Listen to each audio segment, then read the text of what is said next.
नमस्कार दोस्तों, YouTube channel Kritika coaching HP में आपका स्वागत है। आज के इस वीडियो में हम आपको बताने जा रहे हैं क्लास 10th की एक्सरसाइज 13B। 13वां चैप्टर है पृष्ठीय क्षेत्रफल और आयतन, और उस चैप्टर की दूसरी अभ्यास है 13B। और 13A जो एक्सरसाइज है, इस एक्सरसाइज का वीडियो हमारे यूट्यूब चैनल पर पहले से अपलोड है। तो इस एक्सरसाइज में कुल 10 प्रश्न हैं और आज इस वीडियो में हम इन्हीं 10 प्रश्नों का हल देखेंगे। तो पहला प्रश्न देखते हैं कि एक बर्तन एक उल्टे शंकु के आकार का है, इसकी ऊंचाई 8 सेंटीमीटर है और इसके ऊपरी सिरे जो खुला हुआ है की त्रिज्या 5 सेंटीमीटर है। यह ऊपर तक पानी से भरा हुआ है। जब इस बर्तन में शीशे की कुछ गोलियां जिनमें प्रत्येक 0.5 सेंटीमीटर त्रिज्या वाला एक गोला है डाली जाती हैं, तो इसमें जो पानी भरा हुआ है उसका 1/4 भाग बाहर निकल जाता है। बर्तन में डाली गई शीशे की गोलियों की संख्या ज्ञात कीजिए। तो यहाँ पर जो बर्तन है हमारा उल्टे शंकु के आकार का है, इसका मतलब जो इसका आधार सिरा है वो ऊपर की तरफ है और इसका जो ऊंचाई है, कुल ऊंचाई प्रश्न के अनुसार है वो 8 सेंटीमीटर है और जो आधार त्रिज्या है वो 5 सेंटीमीटर है। अब इसमें होता क्या है कि शीशे की कुछ गोलियां डाली जाती हैं जो कि एक गोला के रूप का है और उनकी जो त्रिज्या है वो 0.5 सेंटीमीटर है। तो इसमें जब गोलियां डाली जाती हैं तो जाहिर सी बात है कि ये गोलियां अपने आयतन के बराबर जो है उसमें से पानी को हटाएंगी। जितनी गोलियां इसमें डाली जाती हैं उनकी संख्या ज्ञात करनी है और दिया हुआ है कि जब गोलियां डाली जाती हैं तो जितना पानी इसमें भरा हुआ है उसका 1/4 हिस्सा जो है इसमें से बाहर निकल जाता है। तो सबसे पहले यहाँ पर लिख लेते हैं कि जो शंकु की त्रिज्या है वो 5 सेंटीमीटर आपको दी है और शंकु की ऊंचाई जो दी है वो 8 सेंटीमीटर दी है। तो दो चीज़ें दी हैं, त्रिज्या और ऊंचाई। तो हम ये जो शंक्वाकार बर्तन है, इस बर्तन में कितना पानी आएगा तो वो इसका आयतन जब निकालेंगे तब पता चलेगा। तो इसका आयतन निकाल लेते हैं। आयतन का सूत्र हो जाएगा 1/3 पाई आर स्क्वायर एच। तो इसमें जब मान रखेंगे तो 1/3 पाई का मान नहीं रखेंगे और आर स्क्वायर त्रिज्या है तो 5 का वर्ग 25 हो जाएगा और एच जो इसकी ऊंचाई है वो 8 है। यहाँ पर गुणा कर लेंगे तो 5 का वर्ग 25 और 8 200 पाई बटा 3 यानी कि सेंटीमीटर क्यूब। तो ये जो बर्तन है इस बर्तन का आयतन आ गया 200 पाई बटा 3 सेंटीमीटर क्यूब। इसमें इतना पानी आएगा। अब आते हैं जो शीशे की गोलियां हैं, तो शीशे की गोली की त्रिज्या जो कि दी है 0.5 सेंटीमीटर, यानी कि इसको हम लिख सकते हैं 1/2 सेंटीमीटर। अब देखते हैं कि एक गोली जो है वो कितना आयतन घेरेगी, कितना स्थान लेगी। तो एक गोली का आयतन, गोला है गोल इसलिए इसका आयतन का सूत्र होता है 4/3 पाई आर क्यूब। तो इसमें जब आर का मान रखेंगे तो 4/3 पाई और आर का मान 1/2 और उसका करना है घन, तो ये हो जाएगा 1/8। इसको हल करेंगे तो 4 से कैंसिल हो जाएगा, 4 एकम 4 और 4 दूनी 8। तो नीचे हो जाएगा 3 दूनी 6 और ऊपर बचता है आपका पाई, तो पाई/6 घन सेंटीमीटर। अब यहाँ पर है क्या कि जो बर्तन है उसमें जो पानी भरा हुआ है वो भरा हुआ है 200/3 पाई घन सेंटीमीटर और जब एक कांच की गोली उसमें डाली जाती है तो उसका आयतन है पाई/6 घन सेंटीमीटर, यानी कि जब एक गोली डालेंगे तो पाई/6 घन सेंटीमीटर पानी उसमें से बाहर निकालेगी। अब हमको निकालना है कि इसमें कितनी गोलियां डाली गई होंगी। तो गोलियों की जो संख्या है उसके लिए उससे पहले यहाँ पे लिखा है कि चूंकि जब गोलियां डाली जाती हैं तब 1/4 पानी बाहर निकल जाता है। जितना पानी इसमें भरा हुआ है उसका 1/4 पानी बाहर निकल जाता है। और तो गोलियों की संख्या अगर निकालनी है तो जितना आयतन था 200 पाई/3 उसका करेंगे 1/4 हिस्सा जो कि पानी बाहर निकला हुआ है और उस निकले हुए पानी के आयतन के बराबर जो डाली गई गोलियां हैं उनका आयतन उसके बराबर होगा। तो यहाँ पर एक गोली का आयतन पाई/6 था, तो पाई/6 से इसको भाग करा देंगे। हल करेंगे इसको तो पाई पाई वैसे कैंसिल हो जाएगा, 200/3 पाई गुणे 1/4। इसको भाग जब करेंगे तो ये पाई/6 ये हो जाएगा 6/पाई। यहाँ से पाई पाई कैंसिल हो जाएगा, यहाँ से 3 दूना 6 कैंसिल हो जाएगा और यहाँ पर बचता है आपका 2 और ऊपर है 100, यानी कि 200 को जब 100 से भाग कराएंगे तो यहाँ पर गोलियों की संख्या आ जाएगी 100। प्रश्न नंबर 2 है कि इसका एक ठोस एक अर्धगोले पर खड़े एक शंकु के आकार का है और इसकी त्रिज्याएं जो दी हैं वो 1 सेंटीमीटर हैं तथा शंकु की ऊंचाई उसकी त्रिज्या के बराबर है। यहाँ पर शंकु की ऊंचाई और त्रिज्या आपस में क्या है, बराबर है। इस ठोस का आयतन पाई के पदों में ज्ञात कीजिए। तो इस दूसरे प्रश्न को देखते हैं कि जैसा कि इसका चित्र देख लीजिए कि एक ठोस ऐसा है जो कि एक अर्धगोले पर शंकु खड़ा हुआ है। तो नीचे आप देख रहे हैं कि ये अर्धगोला बना हुआ है और उसके ऊपर जो है शंकु बना हुआ है। तो इन दोनों में है क्या कि इनका जो त्रिज्या है 1 सेंटीमीटर दी हुई है और इसकी ऊंचाई जो शंकु की है वो भी 1 सेंटीमीटर दी हुई है। तो त्रिज्या 1 सेंटीमीटर, ऊंचाई 1 सेंटीमीटर, तो इसका मान जो है आयतन का मान पाई के पदों में ज्ञात करना है। तो शंकु तथा अर्धगोले की त्रिज्या बराबर 1 सेंटीमीटर। यहाँ पर सबसे पहले आप नोट कर लेंगे कि जो शंकु है और जो अर्धगोला है उसकी त्रिज्या क्या है, 1 सेंटीमीटर है, और शंकु की ऊंचाई जो दी है वो भी 1 सेंटीमीटर दी है। तो अब अगर आप इस ठोस का आयतन निकालते हैं तो दो आकृतियां हैं, इसमें दो चीज़ें हैं, यानी कि एक अर्धगोला है और एक शंकु है, तो दोनों के आयतनों का इसमें जो है योग लगेगा। तो ठोस का आयतन बराबर शंकु का आयतन प्लस अर्धगोले का आयतन। तो शंकु के आयतन का सूत्र है 1/3 पाई आर स्क्वायर एच प्लस अर्धगोले के आयतन का सूत्र है 2/3 पाई आर क्यूब। यहाँ पर मान रखेंगे आर और एच के, तो 1/3 पाई, आर का मान 1 का वर्ग और ऊंचाई का मान 1 प्लस 2/3 पाई, यहाँ पर भी आर का जो मान है वो 1 है, तो 1/3। यहाँ से हल करेंगे तो 1/3 पाई प्लस 2/3 पाई, दोनों को जुड़ जाएंगे क्योंकि हर समान है यहाँ पर, इसलिए अंश अंश जुड़ेंगे तो 2 और 1 हो जाता है 3, 3/3 और साथ में पाई, 3 3 कैंसिल हो जाएगा, तो पाई घन सेंटीमीटर ये जो ठोस है आपका इसका आयतन आएगा पाई घन सेंटीमीटर पाई के पदों में। तीसरा प्रश्न देखते हैं कि एक कलमदान घनाभ के आकार की एक लकड़ी से बना है जिसमें कलम रखने के लिए 4 शंक्वाकार गड्ढे बने हुए हैं। घनाभ की विमाएँ जो हैं 15 सेंटीमीटर, 10 सेंटीमीटर और 3.5 सेंटीमीटर हैं। प्रत्येक गड्ढे की त्रिज्या 0.5 सेंटीमीटर है और गहराई 1.4 सेंटीमीटर है। पूरे कलमदान में लकड़ी का आयतन ज्ञात कीजिए। यहाँ पर आप साइड में एक चित्र बना है, देख पा रहे हैं कि एक लकड़ी का गुटका है जो कि घनाभ के आकार का है, और इस घनाभ के आकार के लकड़ी का जो कलमदान है तो इसमें 4 गड्ढे बने हुए हैं जो कि शंक्वाकार गड्ढे हैं। तो इन शंक्वाकार गड्ढे में आपको इसकी त्रिज्या प्रत्येक गड्ढे की दी है 0.5 सेंटीमीटर और जो गड्ढे की गहराई है वो है 1.4 सेंटीमीटर। और लकड़ी का जो कलमदान है पूरा, तो इसकी लंबाई, चौड़ाई और ऊंचाई 15 × 10 × 3.5 सेंटीमीटर, यानी कि 15 लंबाई है, 10 चौड़ाई और 3.5 क्या है, 3.5 सेंटीमीटर ऊंचाई हो जाएगी। तो इस पूरे कलमदान में लकड़ी का आयतन ज्ञात कीजिए।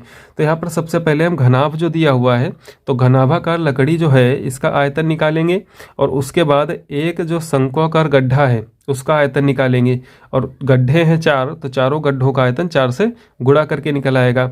और घनाभाकार लकड़ी का जो गुटका है इसका आयतन से इन चारों गड्ढों से जो लकड़ी निकाली गई है उसके आयतन को माइनस कर देंगे, तो यहाँ पर पूरे कलमदान में लकड़ी का आयतन निकल आएगा।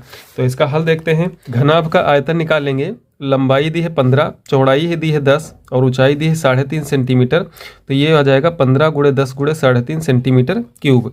जब गुणा कराएंगे तो 3.5 को 10 से गुणा कर लेंगे 35, तो 15 × 35 बराबर हो जाएगा 525 सेंटीमीटर क्यूब।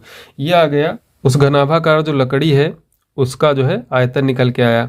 अब शंक्वाकार गड्ढे की त्रिज्या, तो शंक्वाकार गड्ढे की त्रिज्या दी है 0.5 सेंटीमीटर, इसको आप लिख लेंगे 1/2 सेंटीमीटर करके। इसके बाद गड्ढे की गहराई दी है 1.4 सेंटीमीटर, इसको आप भिन्न के रूप में लिखें तो हो जाएगा 7/5 सेंटीमीटर।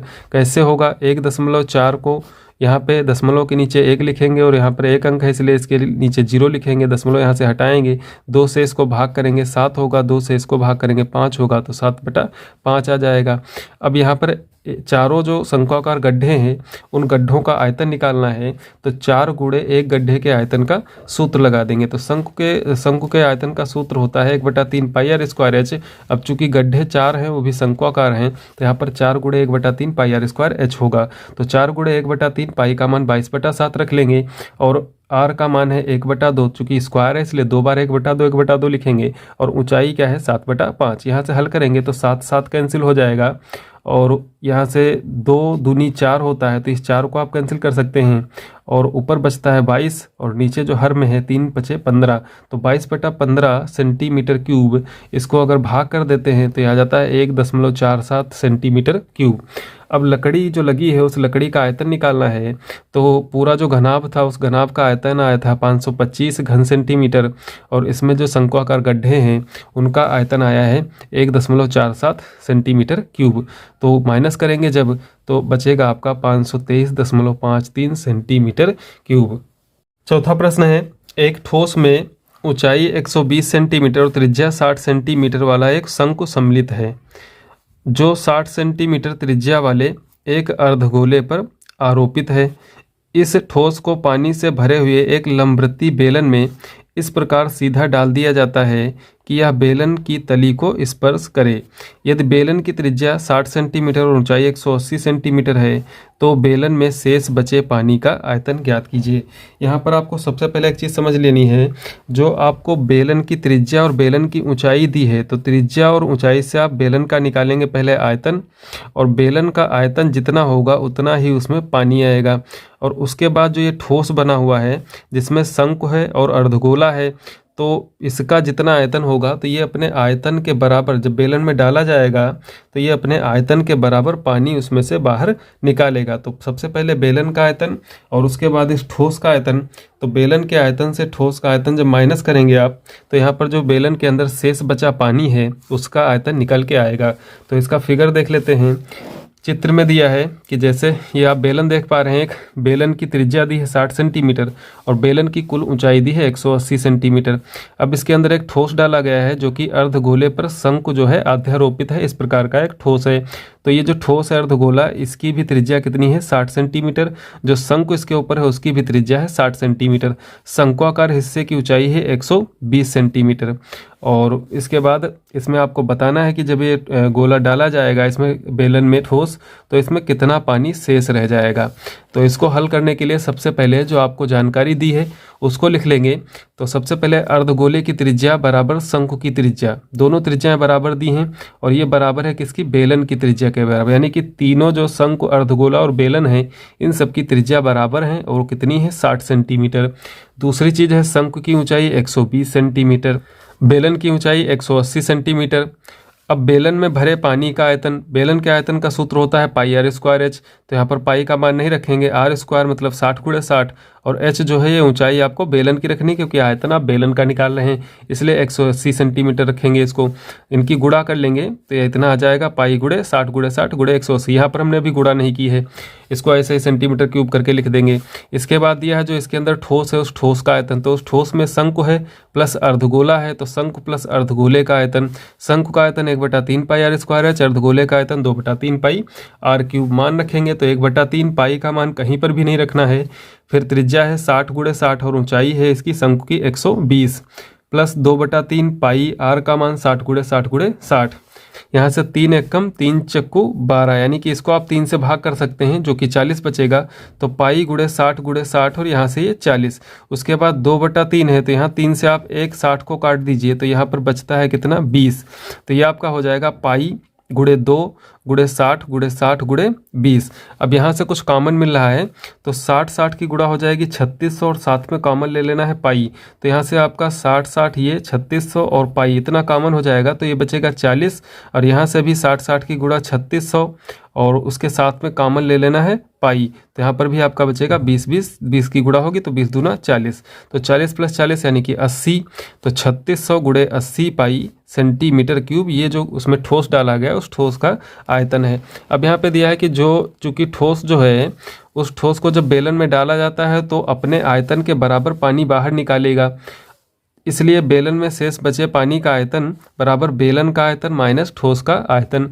तो यहाँ पर 3600 × पाई × 180 जो कि आया था आपका बेलन का आयतन। यहाँ पे 60 की गुणा करेंगे 3600 × 180 × पाई, तो 3600 पाई × 180 माइनस 3600 × 80 पाई। तो 3600 पाई कॉमन है दोनों में, तो 3600 पाई अगर कॉमन ले लेंगे तो यहाँ पर बचेगा 180 और यहाँ पर बचेगा 80। 180 से 80 माइनस होगा 100 बचेगा। 3600 पाई में जब 100 से गुणा होगी तो ये हो जाएगा 3,60,000 और गुणे पाई का मान 22/7। 3,60,000 की जब 22 से गुणा करेंगे और उसके बटे में लिखेंगे 7, फिर 7 से इसको भाग करेंगे तो भाग करने के बाद ये आपका उत्तर आएगा, ये आएगा सेंटीमीटर क्यूब में। और इसको अगर आप मीटर क्यूब में बदलेंगे तो चूंकि 1 सेंटीमीटर को जब आप मीटर में बदलते हैं तो भाग करते हैं किससे, 100 से। तो यहाँ पर सेंटीमीटर क्यूब है यानी कि 3 बार आपको 100 लिखना है। ये कितना हो जाएगा 1 2 3 4 5 6 जीरो, यानी कि 1 लिखने के बाद 6 जीरो, 3 4 5 6, इकाई, दहाई, सैकड़ा, हजार, 10,000, लाख, 10 लाख। 10 लाख से इसको आप भाग करेंगे तो ये उत्तर आ जाएगा 1.131 मीटर क्यूब। पांचवा प्रश्न है इसमें कि ऊंचाई 220 सेंटीमीटर और आधार व्यास 24 सेंटीमीटर वाला एक बेलन जिस पर ऊंचाई 60 सेंटीमीटर और त्रिज्या 8 सेंटीमीटर वाला एक अन्य बेलन अध्यारोपित है, यानी कि बेलन के ऊपर एक दूसरा बेलन बना हुआ है, से लोहे का एक स्तंभ बना है। इस स्तंभ का द्रव्यमान ज्ञात कीजिए, जबकि दिया है कि 1 घन सेंटीमीटर लोहे का द्रव्यमान 8 ग्राम होता है और पाई का मान आप 3.14 लीजिए। तो एक बेलन बना हुआ है आधार में और उसके ऊपर एक बेलन और बना हुआ है। तो बेलन की ऊंचाई है 220 सेंटीमीटर, आधार व्यास है 24 सेंटीमीटर और इसके ऊपर 60 सेंटीमीटर ऊंचाई और 8 सेंटीमीटर त्रिज्या वाला एक अन्य बेलन है। तो इसका एक चित्र बना लेते हैं और चित्र में आप देखेंगे तो अच्छे से समझ पाएंगे। यहाँ पे देखते हैं कि एक बेलन बना हुआ है जिसका आधार का व्यास है 24 सेंटीमीटर और ऊंचाई है इसकी 220 सेंटीमीटर। इसके ऊपर एक अन्य बेलन बना हुआ है जिसकी ऊंचाई है 60 सेंटीमीटर और आधार जो त्रिज्या है वो है 8 सेंटीमीटर। तो इस स्तंभ का द्रव्यमान ज्ञात करना है और जो 1 सेंटीमीटर क्यूब लोहा है उसका द्रव्यमान दिया हुआ है 8 ग्राम। तो यहाँ पर जो बड़ा बेलन है, बड़े बेलन की त्रिज्या निकालेंगे, चूंकि व्यास दिया हुआ है इसलिए त्रिज्या निकालेंगे तो 24 को 2 से भाग करेंगे 12 सेंटीमीटर हो जाएगी। ऊंचाई दी है 220 सेंटीमीटर, तो छोटे बेलन की त्रिज्या 8 सेंटीमीटर, ऊंचाई दी है 60 सेंटीमीटर। तो दोनों को एक ही में सम्मिलित रूप से इसका आयतन ज्ञात कर लेंगे। तो जो इस प्रकार स्तंभ बना हुआ है तो इस स्तंभ का आयतन निकालना है, तो दोनों बेलन है इसलिए सूत्र वही रहेगा। तो यहाँ पर त्रिज्याएं कैपिटल और स्मॉल करके मान लेंगे, क्योंकि त्रिज्याओं में डिफरेंस है और ऊंचाई में भी डिफरेंस है, तो ऊंचाई भी कैपिटल आर और स्मॉल कैपिटल एच और स्मॉल एच के रूप में मान लेंगे। तो पाई आर स्क्वायर एच ये हो जाएगा जो बड़ा बेलन है और पाई आर स्क्वायर एच ये जो छोटा बेलन है। तो यहाँ पे पाई पाई कामन है, पाई कामन ले लेंगे, capital R square capital H plus R square H इसमें मान रखेंगे। तो पाई का मान लेना है हमको 3.14 गुणे आर का मान 12 है, जो बड़ा बेलन है उसकी त्रिज्या 12 है, तो 12 गुणे 12 ऊंचाई है 220 और छोटी त्रिज्या जो छोटे बेलन का है वो 8 गुणे 8 और ऊंचाई है उसकी 60। हल करेंगे तो 31,680 ये आएगा इनका गुणा और 3,840 इन सब की गुणा आएगी। इनको जोड़ लेंगे तो 35,520 होगा, जिसकी गुणा आप कराएंगे 3.14 से, तो ये आपका आ जाएगा 1,11,532.8 सेंटीमीटर क्यूब। ये तो आ गया इसका आयतन। अब यहाँ पर प्रश्न में दिया है कि चूंकि 1 घन सेंटीमीटर लोहे का जो द्रव्यमान है वो है 8 ग्राम, तो इसको 8 से और गुणा करा देंगे, इसलिए जो आपका 1,11,532.8 घन सेंटीमीटर जो कि आयतन आया हुआ है इसका द्रव्यमान निकालना है, तो इसको 8 से गुणा करनी होगी तब ये ग्राम में बदल जाएगा। तो इसकी गुणा करा लेंगे तो यह आ जाएगा 892.26 किलोग्राम। ये जो स्तंभ बना है उसका द्रव्यमान होगा। प्रश्न नंबर 6 है कि गोलाकार कांच के बर्तन की एक बेलन के आकार की गर्दन है। एक कांच का बर्तन है जो कि गोलाकार है और उसकी गर्दन जो है वो बेलन के आकार की है, तो जिसकी लंबाई 8 सेंटीमीटर और व्यास 2 सेंटीमीटर। ये गर्दन की बात कर रहा है, गर्दन की लंबाई 8 सेंटीमीटर और व्यास उसका है 2 सेंटीमीटर, जबकि गोलाकार भाग का व्यास है 8.5 सेंटीमीटर। इसमें भरे जा सकने वाले पानी की मात्रा मापकर एक बच्चे ने यह ज्ञात किया कि इस बर्तन का आयतन 345 घन सेंटीमीटर है।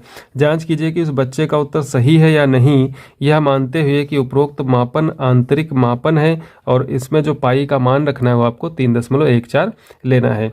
तो यहाँ पर इसका फिगर बनाएंगे। तो चित्र आप देख पा रहे हैं कि एक नीचे जो है वो गोलाकार हिस्सा है और उसके ऊपर बेलन के आकार की गर्दन उसकी बनी हुई है। तो इसकी गर्दन की ऊंचाई जो है वो 8 सेंटीमीटर है और गर्दन का जो व्यास है वो कितना है 2 सेंटीमीटर। तो ऊंचाई दी है, व्यास 2 सेंटीमीटर दिया है, यहाँ से त्रिज्या निकाल लेंगे और जो गोलाकार भाग है उसका व्यास है 8.5 सेंटीमीटर। तो बेलनाकार गर्दन की लंबाई 8 सेंटीमीटर, व्यास 2 सेंटीमीटर, तो त्रिज्या हो जाएगी 1 सेंटीमीटर। गोलाकार भाग का व्यास 8.5 सेंटीमीटर, त्रिज्या निकाल लेंगे 2 से भाग करके, तो ये हो जाएगा 17/4 सेंटीमीटर। इसके बाद इसमें भरे जा सकने वाले पानी का आयतन निकालना है कि कितना पानी इसमें आएगा। तो जो गोलाकार हिस्सा है उसका आयतन प्लस बेलन के आकार का जो हिस्सा है उसका आयतन, दोनों का आयतन निकालेंगे। तो गोले का आयतन होता है 4/3 पाई आर क्यूब। तो यहाँ पर त्रिज्याएं अलग अलग हैं इसलिए इनको R1 R2 करके मान लेंगे। तो 4/3 पाई R1 क्यूब प्लस बेलन का आयतन पाई आर स्क्वायर एच होता है, तो यहाँ पर R2 स्क्वायर एच कर लेंगे। मान रखेंगे सबके, तो 4/3 पाई चूँकि कॉमन इसलिए पाई कॉमन ले लेंगे। यहाँ से बचता है 4/3 गुणे आर का मान इसमें आया है 17/4। तो चूँकि क्यूब है इसलिए 3 बार यहाँ पे लिख लेंगे 17/4 गुणे 17/4 गुणे 17/4। और उसके बाद यहाँ पर जो आपका बेलनाकार हिस्सा है उसकी त्रिज्या है 1 सेंटीमीटर, आर स्क्वायर है इसलिए 2 बार 1 गुणे 1 लिखेंगे और ऊंचाई इसकी है 8 सेंटीमीटर। हल करेंगे, पाई का मान रखेंगे 3.14। इन सब की गुणा करेंगे, यहाँ से 4 4 कट जाएगा, जितना कटेगा उसको काट लेंगे, 4 4 कट जाएगा, बाकी बचता है 17 17 17। तो 3 बार इसकी गुणा होगी, वो ये हो जाएगा 4913 और नीचे 4 चक्कू 16 तियाँ 48 प्लस यहाँ से 1 1 कम 1 और उसकी जब 8 से गुणा कराएंगे तो 8। तो ये 4913/48 प्लस 8, इसको हल करेंगे 48 की 8 से इधर गुणा होगी जो कि इसमें प्लस हो जाएगा। तो 4913 प्लस 384 बटे पूरे के लिख सकते हैं यहाँ पर 48 और बाहर चल रहा है आपका 3.14। इनको जोड़ेंगे तो 5297, इसको भाग कराएंगे 48 से तो 3.14 ये आ जाएगा 110.354। जब इसकी गुणा होगी 3.14 से तो ये आ जाएगा 346.5 घन सेंटीमीटर। अब यहाँ पे प्रश्न में क्या था कि जो बच्चे ने ज्ञात किया था कि बर्तन का आयतन कितना है 345 घन सेंटीमीटर, तो यहाँ पे आया है 346.5। तो उत्तर में डिफरेंस है, इसका मतलब है कि बच्चे का उत्तर सही है या नहीं है ये बताना था। तो इसका मतलब है कि बच्चे का उत्तर जो है वो सही नहीं है। प्रश्न नंबर 7 है इसमें कि इंजीनियरिंग के विद्यार्थी रचेल से एक पतली एल्युमिनियम की शीट का प्रयोग करते हुए एक मॉडल बनाने को कहा गया जो एक ऐसे बर्तन के आकार का है जिसके दोनों सिरों पर 2 शंकु जुड़े हुए हों। इस मॉडल का व्यास 3 सेंटीमीटर है और इसकी लंबाई 12 सेंटीमीटर है। यदि प्रत्येक शंकु की ऊंचाई 2 सेंटीमीटर हो तो रचेल द्वारा बनाए गए मॉडल में अंतर्विष्ट हवा का आयतन ज्ञात कीजिए। यह मान लीजिए कि मॉडल की आंतरिक और बाहरी विमाएं लगभग बराबर हैं। तो यहाँ पर सब इसका चित्र बनाते हैं और चित्र से इसको समझने का प्रयास करते हैं। यहाँ जैसे कि आप देख पा रहे हैं कि यहाँ पर एक बेलनाकार हिस्सा है और उसके दोनों सिरों पर शंकु जुड़े हुए हैं। तो ये जो मॉडल है इसकी कुल लंबाई दी है 12 सेंटीमीटर और जो शंक्वाकार हिस्सा है उसकी ऊंचाई है 2 सेंटीमीटर। तो दोनों तरफ 2 सेंटीमीटर के शंकु जुड़े हुए हैं। तो 2 ये लंबाई 4 अगर निकाल देंगे तो बीच का आपका हिस्सा जो बेलनाकार बचता है वो उसकी हो जाएगी लंबाई 8 सेंटीमीटर। ये बेलन की लंबाई 8 सेंटीमीटर निकल गई, शंकु की ऊंचाई 2 सेंटीमीटर दी है। यहाँ पर जो मॉडल बना है इसका व्यास दिया है 3 सेंटीमीटर, इसका मतलब त्रिज्या जो हो जाएगी इसकी 3/2 सेंटीमीटर। अब इसमें जो अंतर्विष्ट हवा है यानी कि इसका आयतन, इस पूरे मॉडल का आयतन आपको ज्ञात करना है। तो देखते हैं कि बेलनाकार भाग का व्यास बराबर शंक्वाकार भाग का व्यास। यहाँ पर जितना व्यास है बेलनाकार हिस्से का उतने व्यास है शंक्वाकार हिस्से का। तो दोनों के व्यास बराबर है 3 सेंटीमीटर, इसलिए बेलन की त्रिज्या बराबर शंकु की त्रिज्या, त्रिज्याएं भी समान होंगी, हो जाएंगी 3/2 सेंटीमीटर। अब प्रत्येक शंकु की ऊंचाई 2 सेंटीमीटर दी है इसलिए बेलन की लंबाई 12 - 2 गुणे 2 बराबर 8 सेंटीमीटर। अब चूंकि इनका आयतन निकालना है तो आयतन में 2 शंकु हैं और एक बेलन है, तो बेलन का आयतन प्लस 2 गुणे शंकु का आयतन। बेलन का आयतन होता है पाई आर स्क्वायर एच प्लस 2 गुणे शंकु का आयतन होता है 1/3 पाई आर स्क्वायर एच। यहाँ पर ऊंचाइयाँ जो हैं शंकु की ऊंचाई या लंबाई कह लें और बेलन की जो लंबाई है वो अलग अलग है, इसलिए एच को कैपिटल और स्मॉल करके लिख लेंगे। त्रिज्याएं समान है इसलिए इसको स्मॉल आर से ही लिख लेंगे। तो पाई आर स्क्वायर दोनों में कॉमन है, पाई आर स्क्वायर कॉमन हो जाएगा तो यहाँ पर एच बचता है, यहाँ पर बचता है 2/3 स्मॉल वाला एच। इसको हल करेंगे तो पाई गुणे आर स्क्वायर यानी कि 3/2 गुणे 3/2, कैपिटल एच का मान है 8 जो बेलनाकार हिस्सा है, प्लस 2/3 स्मॉल एच का मान है 2। हल करेंगे तो पाई गुणे 9/4, 3/2 3/2 की 2 बार गुणा होगी तो ये हो जाएगा 9/4 प्लस 8 प्लस 4/3, ये हो जाएगा 8 त्रिक 24, 24 4 28, 28/3। पाई का मान रख देंगे 22/7, यहाँ पर है 9/4 गुणे 28/3। यहाँ से 4 7 28 होता है, इन दोनों को काट करके 28 को काट देंगे और इसके बाद 3 एकम 3 तिया 9, 22 तिया कितना हो जाएगा 66। तो 66 सेंटीमीटर क्यूब इसका उत्तर आया है। इसका मतलब जो मॉडल बनाया गया है इस मॉडल में जो हवा आएगी उसका हवा का आयतन है 66 सेंटीमीटर क्यूब। प्रश्न नंबर 8 है कि एक ठोस जो लंबवृत्तीय शंकु के आकार का है एक अर्धगोले पर स्थित है। एक शंकु अर्धगोले पर स्थित है और अर्धगोले की त्रिज्या है 2.1 सेंटीमीटर तथा शंकु की ऊंचाई है 4 सेंटीमीटर।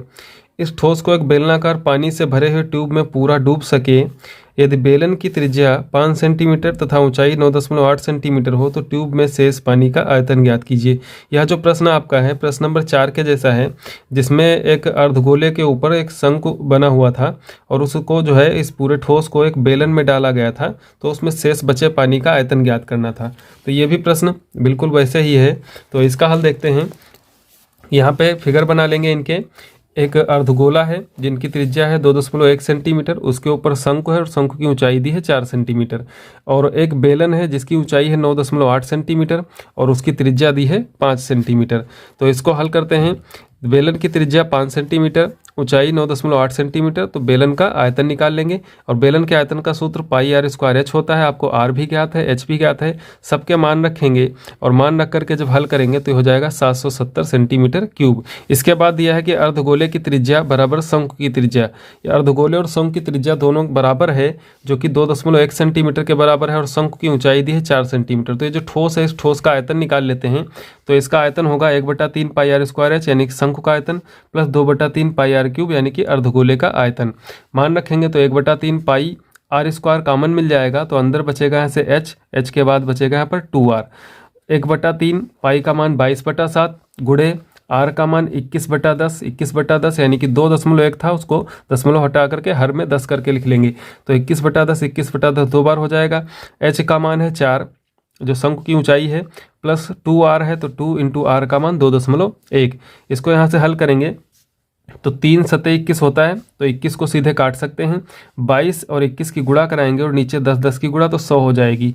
यहाँ से 21 दूना 42 यानी कि आपका 4.2 और प्लस उसमें 4 जोड़ेंगे तो ये हो जाएगा 8.2। यहाँ पर 100 से इसको भाग करेंगे तो 462 को जब 100 से भाग करेंगे तो आ जाएगा 4.62 गुणे यहाँ पर 8.2 है तो इसकी गुणा कराएंगे तो हो जाएगा 37.884 सेंटीमीटर क्यूब। अब उसमें जो शेष पानी है उस पानी का आयतन निकालना है, तो 770 माइनस 770 जो आया था वो बेलन का आयतन आया था, उसमें से माइनस कर देंगे 37.884।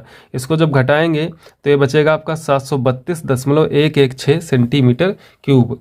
प्रश्न नंबर 9 है कि 14 सेंटीमीटर व्यास वाले पाइप में पानी 15 किलोमीटर प्रति घंटा की चाल से 50 मीटर लंबे और 44 मीटर चौड़े घनाकार तालाब में बह रहा है।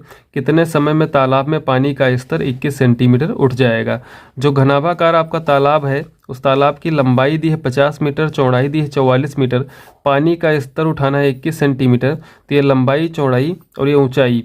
इसके बाद जो पाइप है, पाइप का व्यास दिया है 14 सेंटीमीटर, यहाँ से त्रिज्या निकालेंगे 7 सेंटीमीटर हो जाएगी और पानी की जो चाल है वो 15 किलोमीटर प्रति घंटा है। तो इसको चित्र के द्वारा समझेंगे। तो यहाँ पर देख रहे हैं आप जैसा कि चित्र बना हुआ है कि एक पाइप है और पाइप के द्वारा इस तालाब में पानी बह रहा है। तो पाइप का व्यास है 14 सेंटीमीटर और जो घनाभाकार तालाब है वो उसकी लंबाई 50 मीटर है, चौड़ाई 44 मीटर है और जो पानी का स्तर है वो 21 सेंटीमीटर है। तो यहाँ पर तालाब की लंबाई 50 मीटर, चौड़ाई 44 मीटर, पानी के तल की ऊंचाई 21 सेंटीमीटर है। इसको मीटर में बदल लेंगे तो 21 को 100 से भाग करेंगे तो 21/100 मीटर हो जाएगा। अब तालाब में पानी का जो आयतन होगा उसको निकालेंगे तो लंबाई गुणे चौड़ाई गुणे ऊंचाई घनाभ का सूत्र लगेगा 50 गुणे 44 गुणे 21/100 मीटर क्यूब हो जाएगा। भाग करेंगे इसको 50 से कम, 50 दूनी 100 होता है, 2 से भाग कर देंगे तो 22 और 22 21 की गुणा करा लेंगे तो 462 मीटर क्यूब इस घनाभाकार जो तालाब है उस तालाब में जितना पानी भरा है उसका आयतन निकल के आया है 462 मीटर क्यूब। अब पाइप द्वारा जो पाइप का व्यास है वो 14 सेंटीमीटर है, इसलिए त्रिज्या हो जाएगी 7 सेंटीमीटर। इसको जब मीटर में बदलेंगे तो 100 से भाग करेंगे तो 7/100 मीटर। अब पानी की चाल दी है 15 किलोमीटर प्रति घंटा, यानी कि 1 घंटे में पानी का जो बहाव है वो 15 किलोमीटर लंबाई में है। इसको मीटर में बदल लेंगे तो 15,000, 1000 से गुणा करेंगे तो 15,000 मीटर प्रति घंटा। अब यहाँ से चूंकि 1 घंटे में बहने वाले पानी का आयतन ये हो जाएगा पाई आर स्क्वायर एच। मान रखेंगे पाई का मान 22/7, आर स्क्वायर 7/100, 7/100 और गुणे जो एच है वो 1 घंटे में कितना है 15,000 मीटर, तो 15,000 लिख लेंगे। इसके बाद इसको जब हल करेंगे यहाँ से 7 7 कट जाएगा, 100 के यहाँ पर 4 जीरो हैं तो 3 जीरो यहाँ से कैंसिल हो जाएंगे और 22 गुणे 7 गुणे 7 गुणे 15, तो यहाँ पर एक साथ कैंसिल हो चुका है। 22 और 7 की और 15 की गुणा कराएंगे तो 231 मीटर क्यूब आएगा। अब आपको समय ज्ञात करना है, तो जो 462 मीटर क्यूब पानी का आयतन आया था तालाब में और ये आया है कि 1 घंटे में बहने वाले पानी का आयतन 231 मीटर क्यूब। भाग कर देंगे तो यहाँ पर 462 का दूना होता है 231, यानी कि 2 घंटे। तो 2 घंटे में तालाब में पानी जो है वो 15 किलोमीटर प्रति घंटा की चाल से अगर बहता है तो 2 घंटे में तालाब में 21 सेंटीमीटर उसका स्तर बढ़ जाएगा। प्रश्न नंबर 10 है इस एक्सरसाइज का लास्ट प्रश्न कि एक 8 सेंटीमीटर त्रिज्या के ठोस धात्विक अर्धगोले को पिघलाकर 6 सेंटीमीटर त्रिज्या का लंबवृत्तीय शंकु बनाया गया है। शंकु की ऊंचाई ज्ञात कीजिए। यहाँ पर अर्धगोले की त्रिज्या है 8 सेंटीमीटर, जिसको पिघला करके 6 सेंटीमीटर त्रिज्या का लंबवृत्तीय शंकु बनाया गया है। तो जितना आयतन अर्धगोले का होगा उतना ही आयतन इस शंकु का होगा। यहाँ पर त्रिज्या 8 सेंटीमीटर है और जो शंकु बनाया गया उसकी त्रिज्या 6 सेंटीमीटर है। चूँकि आयतन दोनों कंडीशन में समान रहेगा तो यहाँ से शंकु की ऊंचाई ज्ञात कर लेंगे। तो इसका उत्तर देखते हैं कि अर्धगोले की त्रिज्या है 8 सेंटीमीटर है। आयतन निकाल लेंगे 2/3 पाई आर क्यूब से। पाई का मान 22/7, आर क्यूब 8⁻3। 2/3 22/7, 8 का घन होता है 512। इसके बाद जो शंकु है, शंकु की त्रिज्या है 6 सेंटीमीटर और शंकु का आयतन हो जाएगा 1/3 पाई आर स्क्वायर एच। 1/3 पाई का मान 22/7, आर स्क्वायर यानी कि 6 × 6 और एच ही आपको ज्ञात करना है। तो चूंकि अर्धगोले को पिघलाकर शंकु बनाया गया है इसलिए शंकु का आयतन अर्धगोले के आयतन के बराबर होगा। तो शंकु का आयतन एक तरफ लिख लेंगे और एक तरफ लिख लेंगे अर्धगोले का आयतन। तो 1/3 22/7, 6 × 6 × एच और यहाँ पर 2/3 22/7 × 512। 22/7 22/7 कट जाएगा। यहाँ पर अगर पाई का मान ना भी रखते तब भी पाई पाई कट जाता। यहाँ से 3 3 कैंसिल हो जाएगा तो इधर आपका बचता है 6 × 6 यानी कि 36 और इधर हो जाता है 2 × 512। तो 2 × 512 के बटे में आ जाएगा 6 × 6 यानी कि 36। तो इसको भाग कर लेंगे, 2 1 कम 2 3 6, तो 6 3 18 हो जाएगा 512/18। जब 512 को 18 से भाग कराएंगे तो 28.44 सेंटीमीटर जो शंकु है उस शंकु की ऊंचाई आ जाएगी 28.44 सेंटीमीटर।